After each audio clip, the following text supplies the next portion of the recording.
He was the most feared man in the city, a man whose name made judges clear their throats and politicians pick up their phones. He had buried enemies without blinking. He had watched empires crumble at his feet and felt nothing. But on a grey Tuesday morning in October, a 6-year-old girl sitting alone in a cemetery, shoes muddy, clutching a single wilting daisy, did what no bullet, no betrayal, and no courtroom ever could. She broke him completely open. And what he discovered after that one question changed every truth he had ever built his life upon. The Caruso name had been carved into the bones of New Haven, Connecticut, long before Dantrell Caruso was born into it. 3 generations of men who understood that power was not given, it was seized, protected, and when necessary, bled for. By the time Dantrell was 42 years old, he had done all 3 in equal measure. He was not a large man, in the theatrical sense that movies preferred. No bulging neck, no gold chains drowning a barrel chest. Dantrell was lean, composed, with dark eyes that didn't so much look at you as audit you, cataloguing weaknesses the way an accountant scans a balance sheet. His hair had gone silver at the temples before he turned 35, a gift from years of sleeplessness and responsibility. He wore charcoal suits cut in Milan. He spoke quietly, almost always, because in his world, the men who shouted had already lost. He ran the Caruso organization from a legitimate front, Caruso Holdings, a real estate and private equity firm headquartered in a glass building on Chapel Street. The firm was real. The earnings were real. The lawyers were real and very expensive. What lay beneath the surface was simply an older business, one that operated in the spaces between law and consequence, and had for a very long time. His right hand was Gino Marchetti, a thick-shouldered man of 50 who had served Dantrell's father before Dantrell himself, and whose loyalty was as structural as a load-bearing wall. His legal counsel was a woman named Patricia Oakes, who wore tortoise-shell glasses and knew exactly which questions not to ask. His accountant, a mild man called Stuart Price, knew which numbers to see and which to be professionally blind to. These people made his world function. None of them, in the 5 years since everything collapsed, had made his world feel like anything at all. 5 years ago, Dantrell Caruso had been a different man. Not a good man, he was clear-eyed about that, had never romanticized himself, but a complete one. He had a wife, Isabella, who was fierce and kind in alternating currents, a woman who had understood exactly who she married and chose him anyway with full information. And he had a daughter, Sophia, who had been 8 years old when the diagnosis came a rare autoimmune condition called aplastic anemia, severe enough that her bone marrow had simply stopped producing the blood cells her small body needed. They had done everything. Every specialist in Boston, Baltimore, and eventually Zurich. Dantrell had written checks that could have built small hospitals. He had made threats that no medical professional should ever receive. None of it mattered in the specific biological sense that ultimately governs all things. Sophia died on a Wednesday morning in March, 3 years ago. She was 9 years old. She had brown eyes like her father's, and she had laughed like her mother. And in the last weeks, she had held Dantrell's hand with a grip that felt stronger than it should have been, as if she were the one comforting him. Isabella followed her into the ground 14 months later. Not by illness, the doctors called it a cardiac event. Sudden and without warning. Dantrell knew better. He had watched his wife disappear from the inside after Sophia left, watched the color drain from her slowly, the way light leaves a room at dusk, and when she lay down one evening and did not wake, he understood that some griefs are simply not survivable. Since then, Dantrell had functioned. He had not lived. He visited Sophia's grave every Tuesday morning at 7 a.m. It was the only appointment in his calendar that never moved, never had competing priorities, never got bumped by business. Gino would drive him to St. Anthony's Cemetery on the eastern edge of the city, park at the iron gates, and wait. Dantrell would walk the familiar path between headstones, left at the old oak, right past the bench donated by the Ferraro family, and he would spend 20 minutes with his daughter. He did not pray. He was not sure he believed in the mechanism of prayer anymore. He simply stood, sometimes spoke quietly about nothing important, and allowed himself the only tenderness his life now contained. He had done this for 3 years without variation, until the Tuesday in October when he turned the corner past the Ferraro bench and found that someone was already there. She was sitting cross-legged in the damp grass, directly in front of Sophia's headstone. 6 years old, perhaps 7 small, with dark blonde hair pulled into 2 uneven pigtails that suggested she had done them herself. She wore a yellow raincoat over a striped shirt, rubber boots printed with small frogs, and she was crying with the quiet, exhausted quality of a child who has been crying for a while and has simply run out of volume. In her lap was a single daisy, the kind that grew wild along the cemetery fences in summer, and now, this late in October, was the last stubborn holdout of the season. Dantrell stopped walking. His first instinct, the trained one, the survival-tuned one, was to scan the perimeter. Cemetery. 7 in the morning. No one else visible. The child was alone. He looked toward the gates. Gino would be in the car, not watching. He turned back to the girl. She had not heard him approach. She was speaking very softly to the headstone. He stood still for a moment, hearing fragments. "I told Mama you wouldn't mind if I came early. I brought you the last one. I saved it from the yard."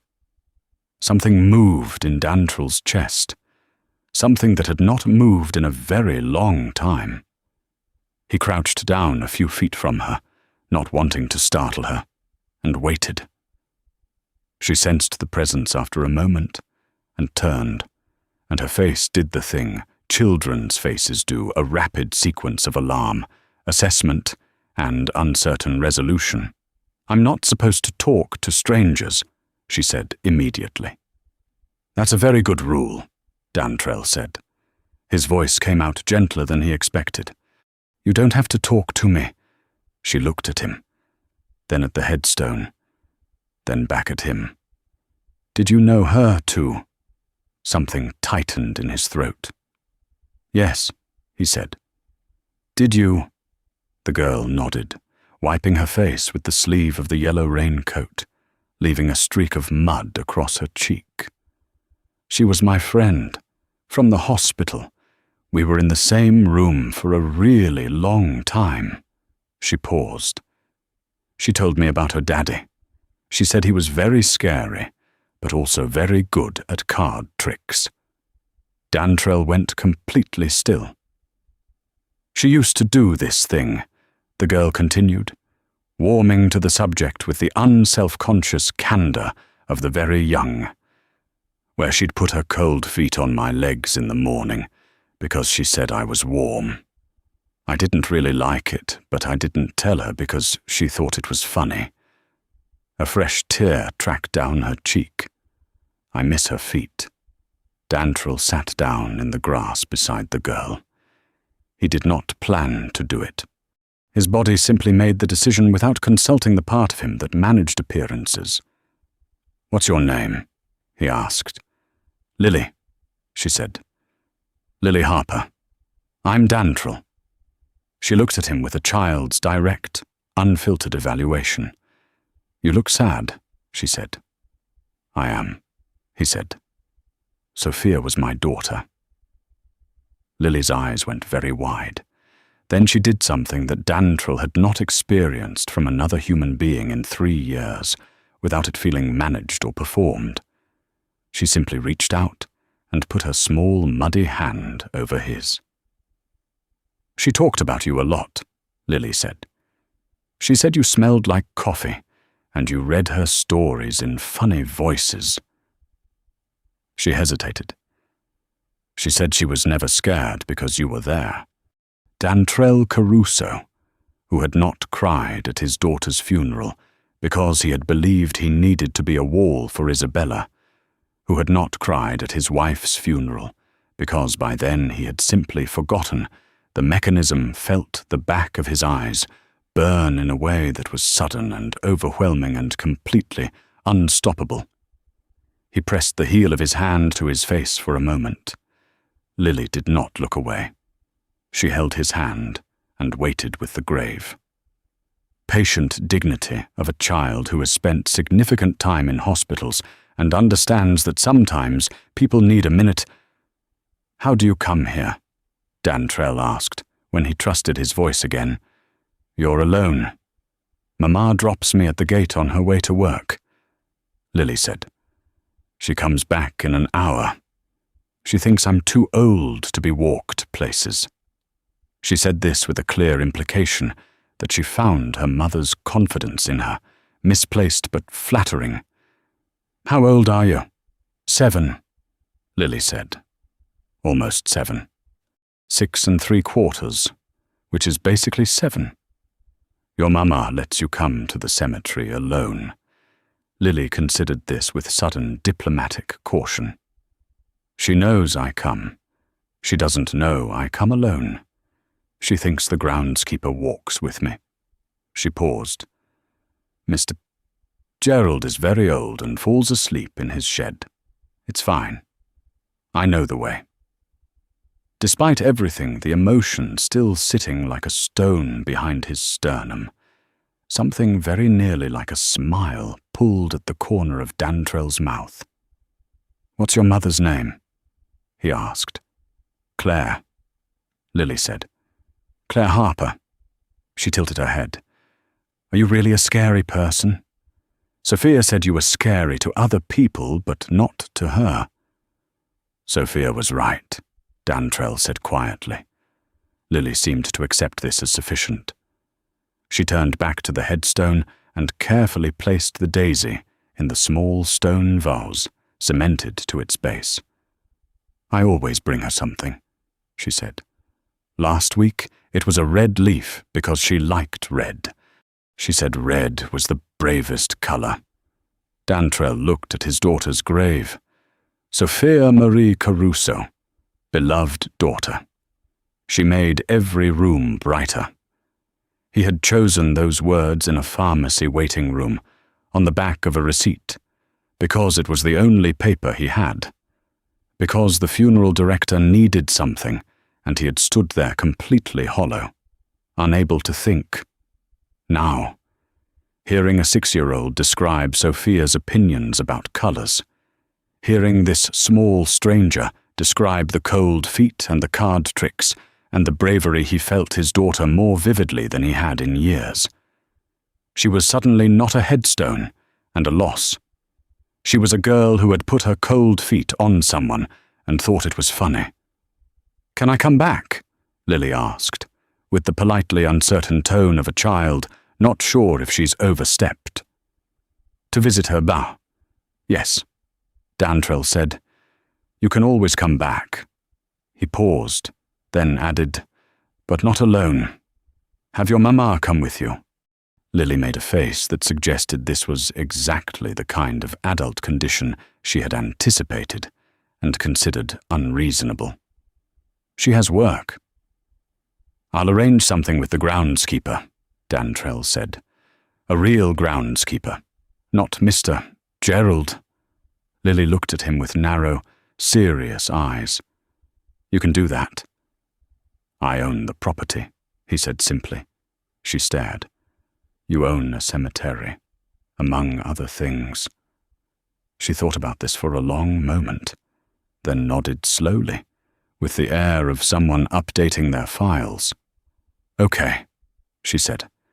That's actually useful.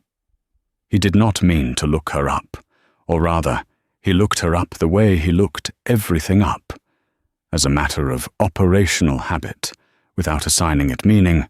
Claire Harper. He had Gino run the name through the standard searches by noon that same day. Claire Harper, 34 years old. Licensed pediatric nurse, currently employed at Yale New Haven Hospital. Pediatric oncology and hematology, ward the same ward where Sophia had spent the better part of 14 months. Single mother, Lily Harper, born 6 years ago. Father not listed on the birth certificate. No criminal record, no civil judgments, no red flags of any description. She drove a 2019 Honda Civic with one rear panel that had been resprayed a slightly different shade of silver after a parking lot incident 2 years ago. A detail that the database included with the particular indifference of bureaucratic record-keeping. She lived in a rented apartment on Whalley Avenue, 2nd floor. She had student loans from nursing school. She had a gym membership she used 4 times in the last 6 months. She had a library card. Dantrell put down the file. He had not sought further information on a private citizen in years. The fact that he had done it now registered somewhere in the back of his awareness. Tagged and not yet examined. He told himself he simply wanted to understand the woman who had been allowing in, however unintentional a manner, her daughter to visit his child's grave. That was responsible. That was appropriate due diligence. That was not at all about the fact that a woman who raised a child like Lily, a child of that particular warmth and empathy, and precise, unafraid honesty, occupied some quality of mind that he found himself genuinely curious about. He told himself all of this and filed it neatly. Then he called the hospital. Not to speak to her. He made a donation, a significant one, to the pediatric hematology ward specifically, routed through the Caruso Family Foundation, which was a real foundation that did real charitable work, and was also a useful instrument of many varieties. He spoke with the department head, a doctor, Nathan Cole, who was professionally warm in the way people are when someone has just handed them several $100,000 for new equipment. "Is there a nurse in your department?" Dantrell said carefully. "Named Claire Harper." A small pause on the line. "Yes, Claire is one of our best. She's been with us about 4 years. My daughter was a patient in that ward 3 years ago," Dantrell said. This was true. He let it explain itself.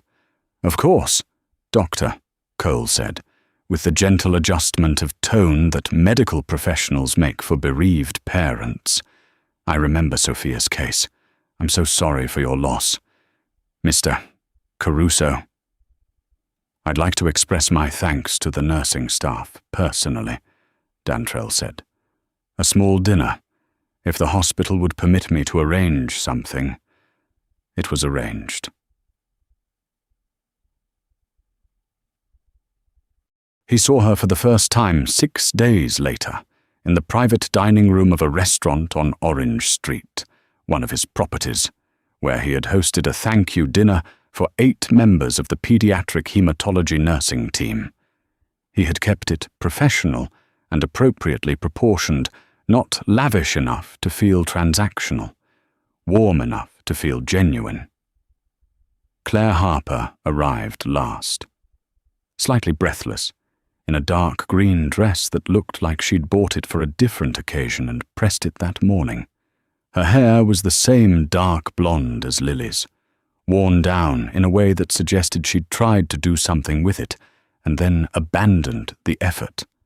She had grey eyes, clear and direct, and a small scar at the edge of her left eyebrow that she made no attempt to conceal with makeup. She recognized his name from the invitation. He watched the recognition cross her face when she saw him, Caruso, Sophia's father. He saw something else cross it too, something he didn't fully read in the moment. Over dinner, he found himself listening to her more than to anyone else. Not in an obvious way, but in the way a room's acoustics tend to gather sound from a single source. She was funny. Not performed funny, not networking funny, genuinely, dryly, specifically funny, the kind that catches you off guard. She told a story about a patient who had insisted for 6 months that the ward's fish tank contained a specific fish who understood English, and the lengths the entire nursing staff had gone to never disillusion him. "We named the fish Gerald," she said. "I know a Gerald," Dantrell said before he could stop himself. She looked at him and something sparked briefly behind those grey eyes.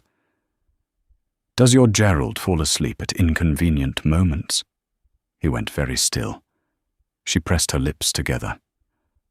Then, "Lily told me about meeting you. I'm sorry, she absolutely should not have been there alone. I thought—" She stopped. "It doesn't matter what I thought. It was irresponsible." "She's not in trouble," Dantrell said immediately. "I wanted to meet you, to say thank you, for bringing her to visit Sophia." Claire looked at him directly. "Sophia talked about you constantly," she said. "Every day. My dad is going to fix this. My dad knows everyone. She believed completely that you would find a way." She paused, and her voice dropped a fraction. "I used to believe her. It landed like a clean strike." He didn't flinch from it. "I tried," he said. Simply. "I know," Claire said. "I was her nurse. Mr. Caruso, I know exactly how hard you tried." Something passed between them that was not romantic and was not simple, it was the specific. Awful intimacy of two people who had loved the same child and lost her. "Lily has the same condition," Dantrell said. He had read this in the medical records that Gino had obtained ethically and otherwise that morning. He had sat with that information for 6 hours before this dinner. The color shifted in Claire's face. She set down her glass. "You had no right to access that information."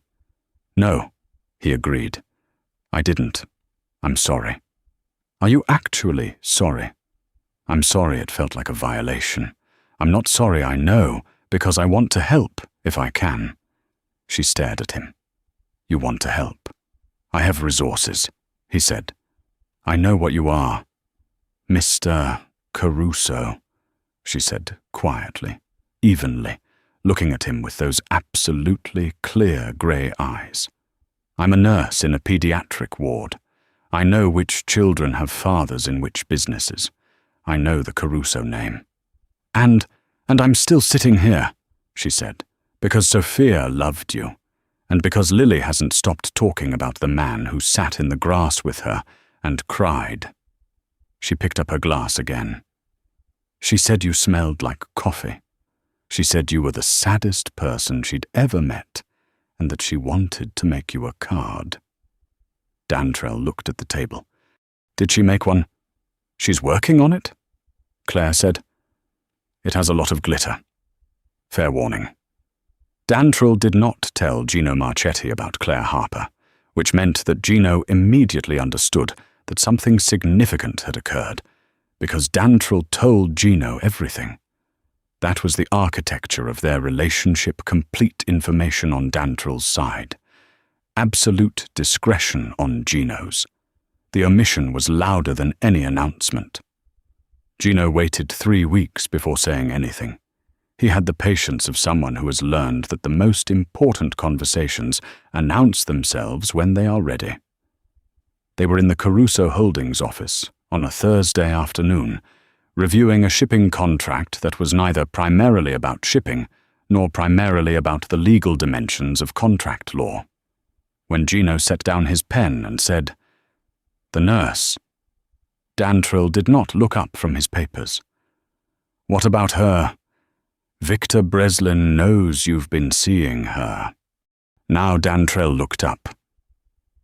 Victor Breslin was 58 years old, operated out of Bridgeport, and had been attempting for 11 years to absorb the Caruso operation into his own considerably less disciplined enterprise.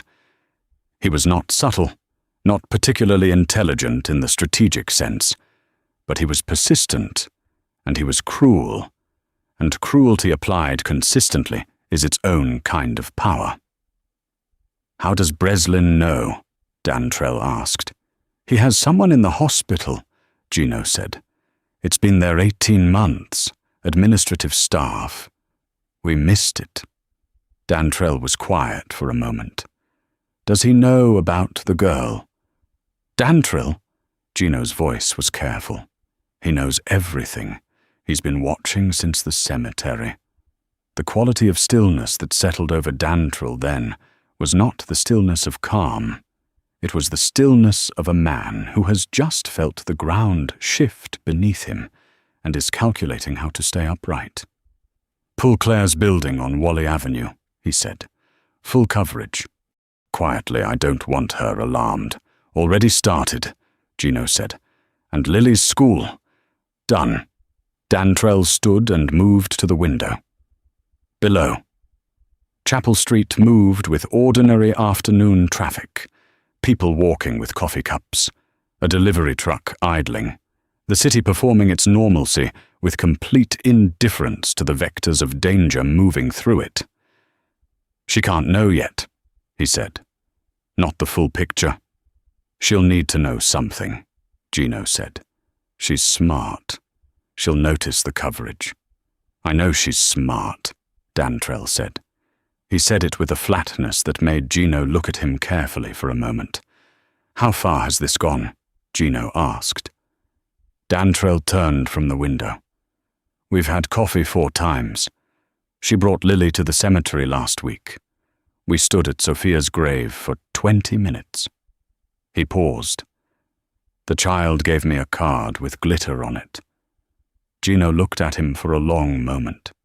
In 23 years of working together, he had seen Dantrill navigate the loss of his father, the death of his daughter, the death of his wife, and various crises of business and violence.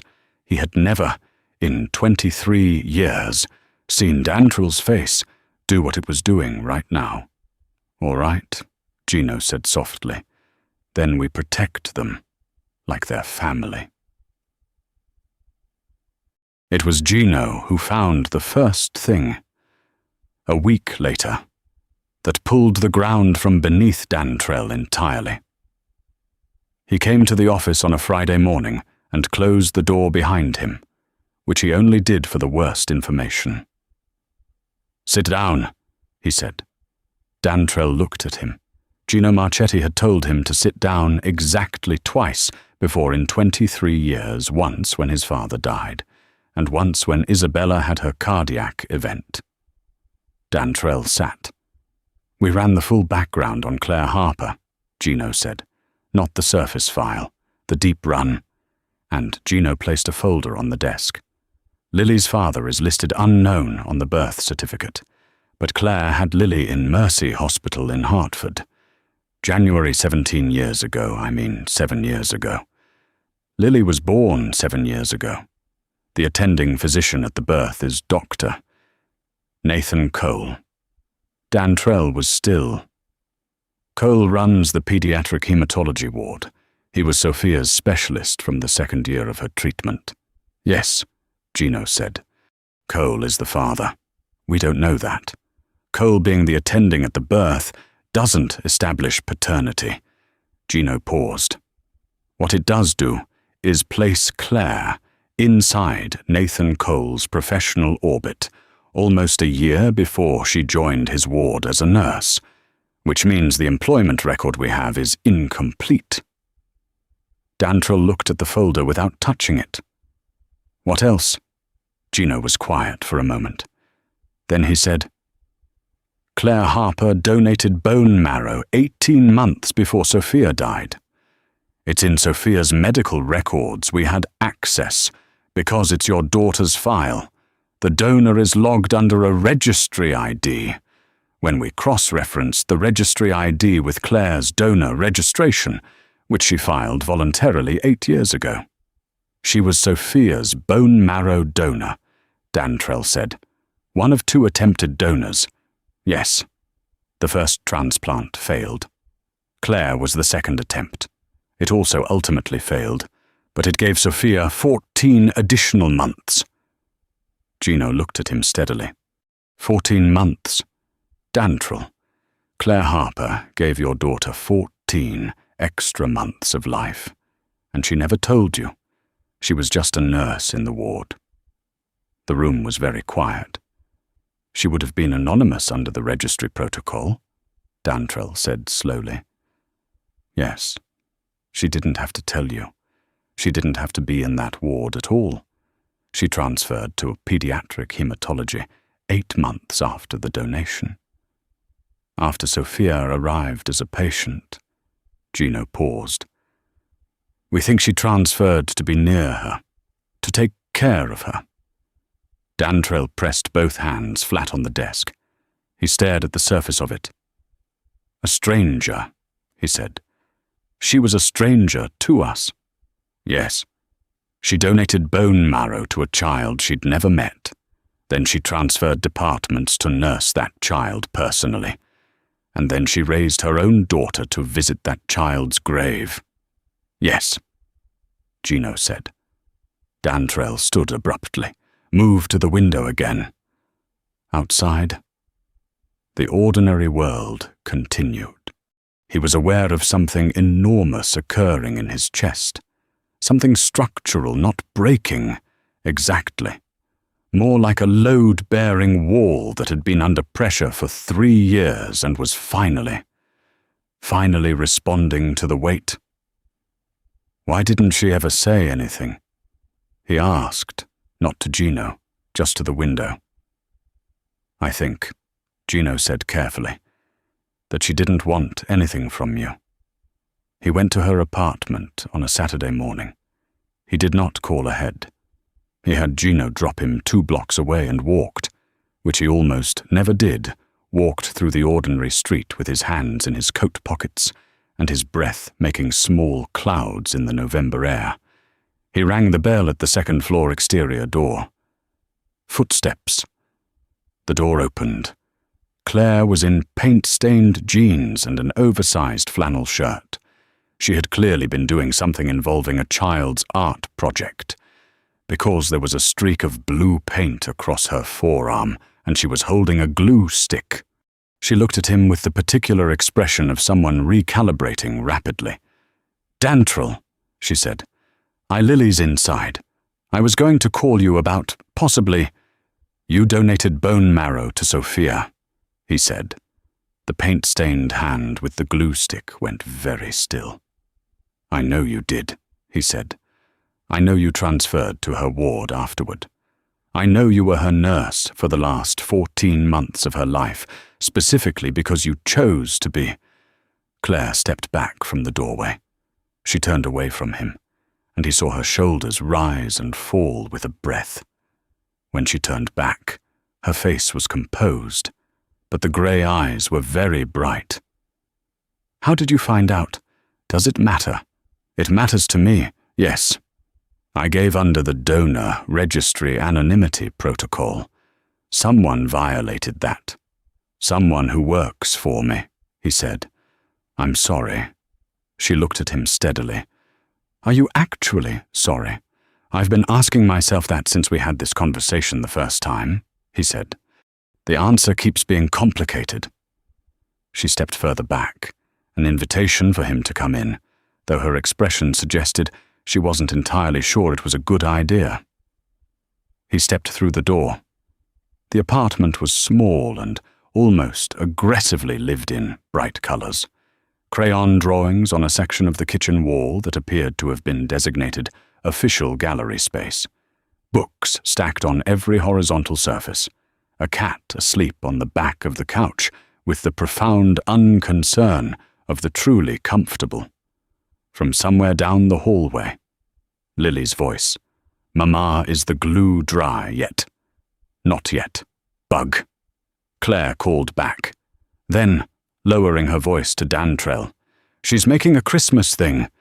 Please don't." "I'm not here to upset anyone," he said. Claire studied him for a moment, then moved to the kitchen and filled the kettle, the way people do when they need something to do with their hands. "I donated because the registry matched me," she said, with her back to him. "It's not complicated. There was a child who needed a marrow and I was a match, and I said yes. That's the whole thing. And the transfer." She was quiet for a moment.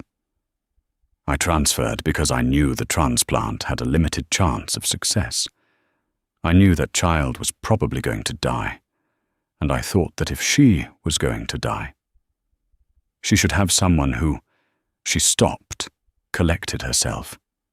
"I thought she should have someone who cared about her as a specific individual, and not just as a patient in a bed." She turned around. "That's all. That's the whole thing. Dantrell, I'm a nurse. Caring for patients is what I do. Not like this," he said. "I don't know what you want me to say." "I want you to let me say, thank you," he said. "Properly. For 14 months. For being in that room. For treating her like she was a specific individual." His voice cracked precisely once. Briefly. He controlled it. "She told a 6-year-old about my card tricks. She put her cold feet on Lily's legs in the morning because it made her laugh. Because she was surrounded by people who let her be herself. In that room. In those months. You gave me that." Claire had gone very still. The kettle began to whistle, and she didn't move to take it off. "Sophia also told me about her mother," Claire said quietly. "She talked about Isabella all the time, too. I was so sorry when I heard..." She stopped. "I saw the obituary. I almost came to the service." "Why didn't you?" "Because I didn't think it was my place," she said. "I didn't want anything from your grief." The kettle screamed. She turned and took it off the burner. "What do you want from me?" she asked, with her back turned, in the voice of someone asking something they have been carefully not asking. "I don't know yet," he said, which was more honest than he intended. "I came here because I found out something significant, and I didn't know how to carry it alone." She turned around with 2 mugs of tea. She looked at him for a long moment. "You can stay for tea," she said finally. "Lily is going to come out in about 4 minutes, and she will talk at you without stopping for approximately 1 hour. I'm warning you." "I can handle it," he said. "You cannot handle it," she said. "No one can handle it. You just endure it and nod." She was exactly right. Lily appeared at 3.5 minutes, with glitter in her hair and a half-constructed Christmas ornament, and proceeded to deliver an unbroken 45-minute monologue on the subjects of reindeer biology. A controversy at school involving someone named Madison taking credit for a group project that Lily had largely completed, the correct method for folding a paper crane, and her considered opinion that adults made unnecessarily complicated decisions when simpler ones were available. Dantrell sat on the edge of the paint-stained couch and nodded, and something that had been closed for 3 years sat quietly in his chest and breathed. It happened on a Thursday in December, at 8:15 in the evening. Lily was with Claire at the apartment. Dantrell knew this because he had, over the preceding weeks, arranged a private security detail that Claire was aware of, had objected to, then reluctantly accepted after Dantrell told her enough of the truth that she understood the geometry of the risk without telling her so much that she understood the true scale of what Victor Breslin was capable of. He was at Caruso Holdings when Gino's phone rang. He watched Gino listen. He watched Gino's face change. "The detail on Hawley," Gino said. "Two of Breslin's men went through the back of the building." Dantrell was already moving. He arrived at the apartment building 9 minutes later, which was 3 minutes after his detail had contained the situation, and 4 minutes after the police had been called by a neighbor who heard shouting. He took the stairs. He went through the apartment door, which was unlocked, which made his heart seize before he processed the room. Claire was standing in the kitchen with Lily pressed against her side, the child's face buried in her mother's waist. 2 of Dantrell's security men were in the living room. One of Breslin's people was on the floor, restrained. The other appeared to have been knocked into the bookshelf by the couch. Judging by the scatter of books and the specific angle of the man's disorientation. Claire was holding a cast-iron skillet.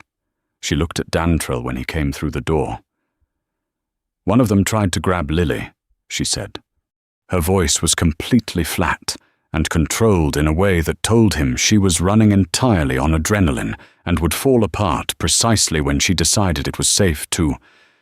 "I hit him with the pan. I can see that," Dantrell said. "I told you," she said, still in that controlled voice. "When you first told me there might be a security risk, I told you I could handle it." "You told me that," he agreed. "I wasn't being overconfident," she said.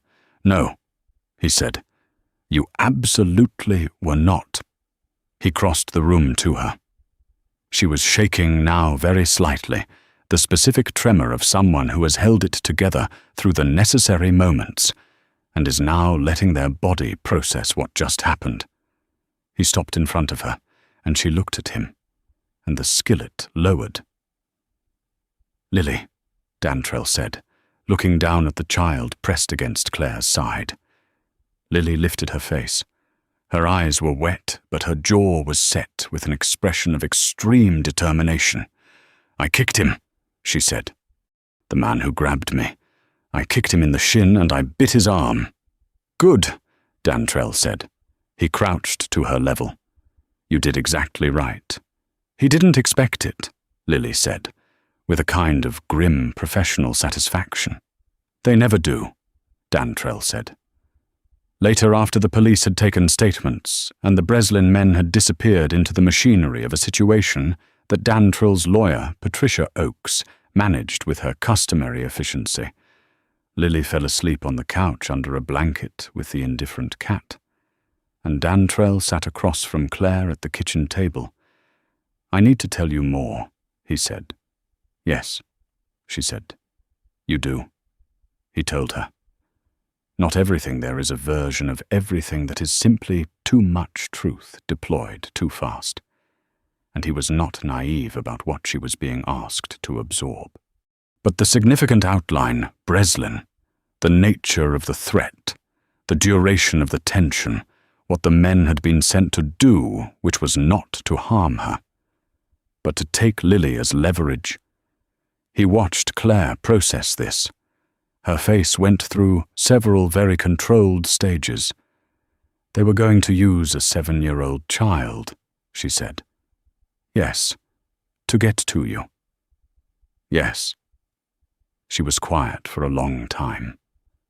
"And what do you intend to do about Victor Breslin?" "Handle it," he said. "That's not an answer." "It's the only answer I can give you." She looked at him across the kitchen table, in the apartment with the gallery wall of crayon drawings and the sleeping cat and the small city of children's books, and she said something that he had not expected. "Sophia told me. Near the end, she told me that you used to tell her that the most important thing about being powerful was knowing what to protect." She paused. "I don't know who you are in your business." "Dantrell. I've made a decision not to know more than I need to.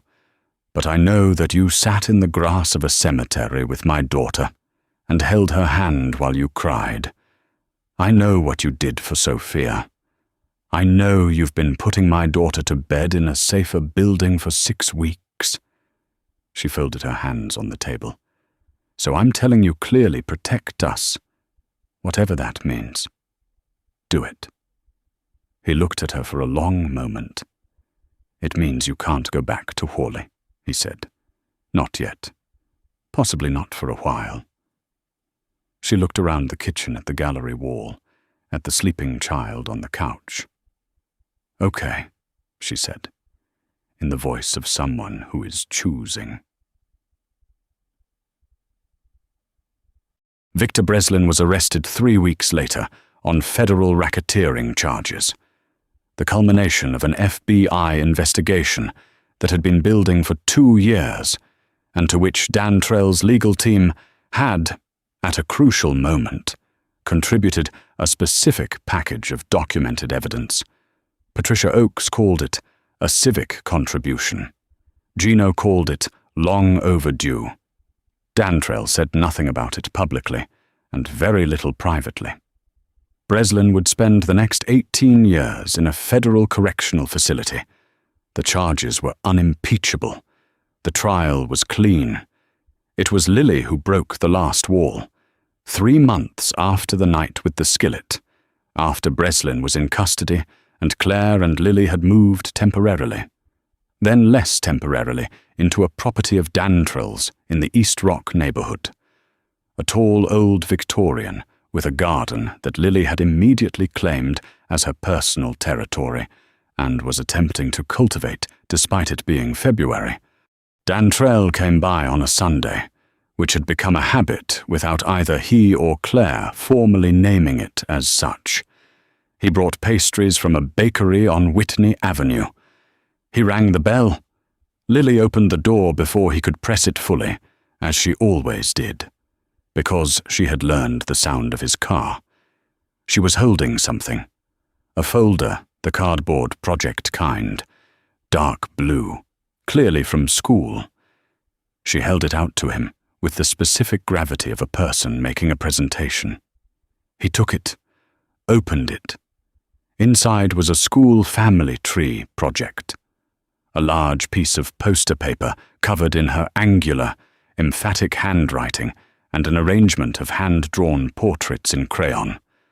At the top, Lily Harper's family. Claire was there, with an accurately captured stripe of paint on her arm. Her grandmother marked Grandma Diane very loud. An uncle, the cat, who had been included under the category of family without apparent irony, and in the corner, in a blue circle, a drawing of a man in a dark suit with silver-streaked hair and what appeared to be a cup of coffee. Dantrell.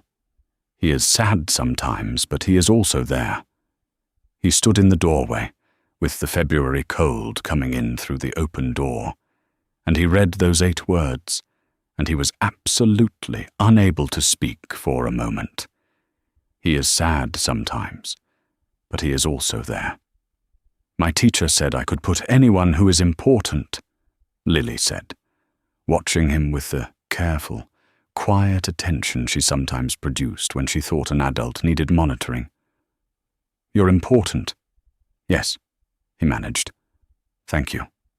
Lily, you're doing the face thing, she said. I know. Mama does it too.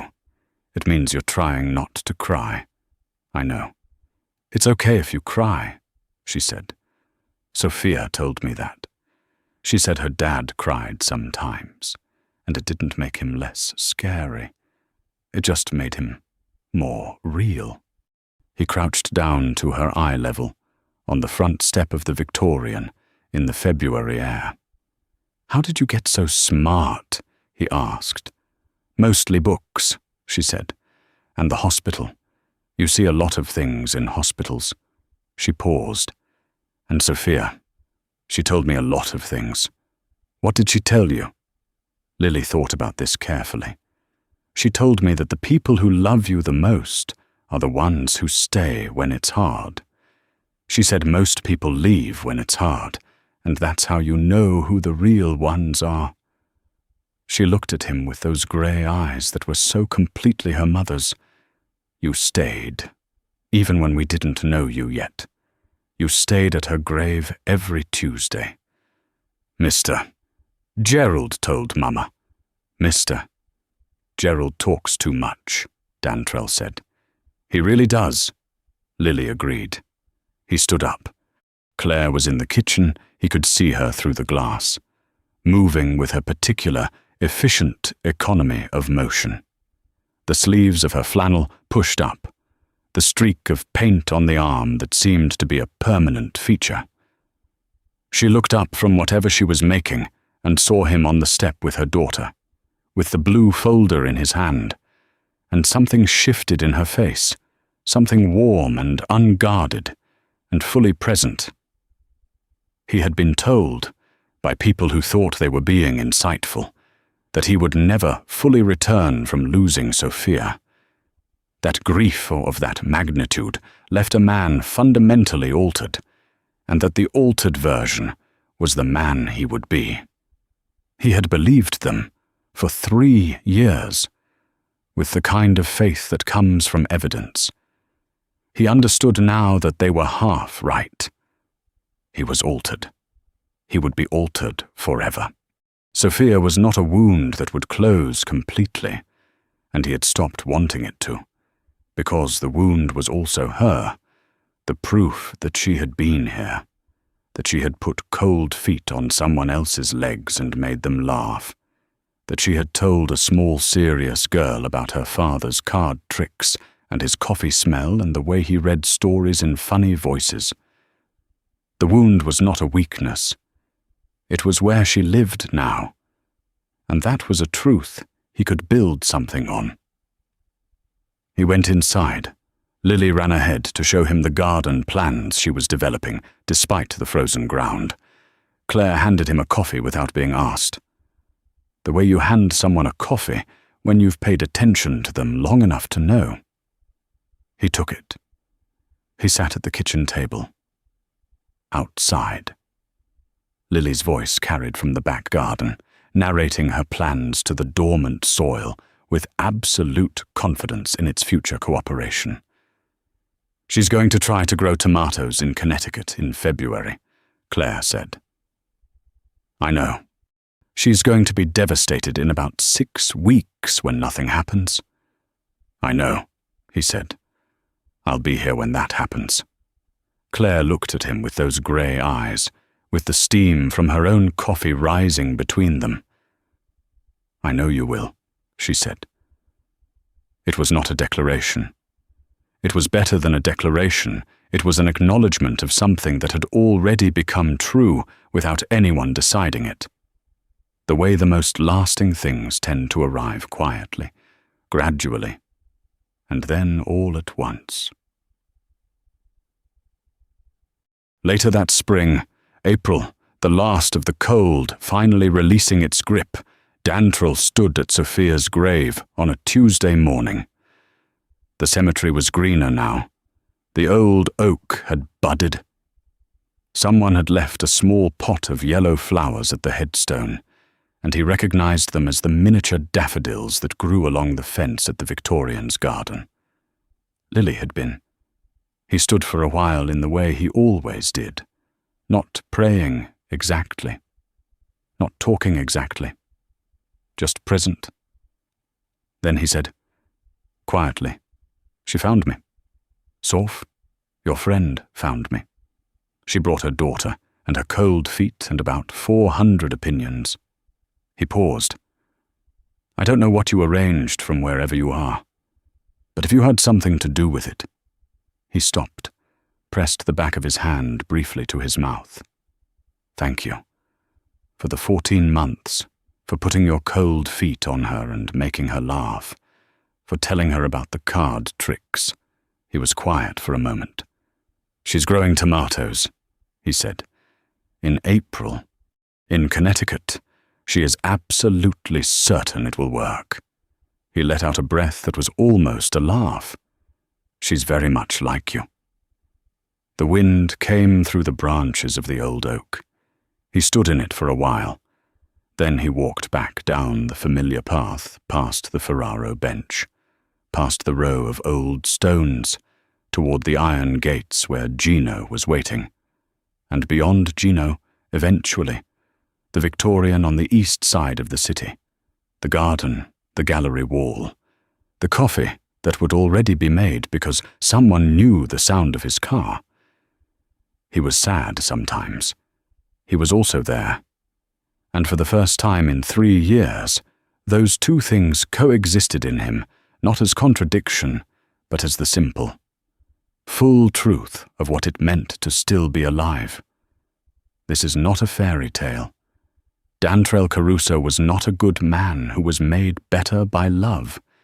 He was a complicated man who learned, too slowly and too painfully, that the things worth protecting have nothing to do with power.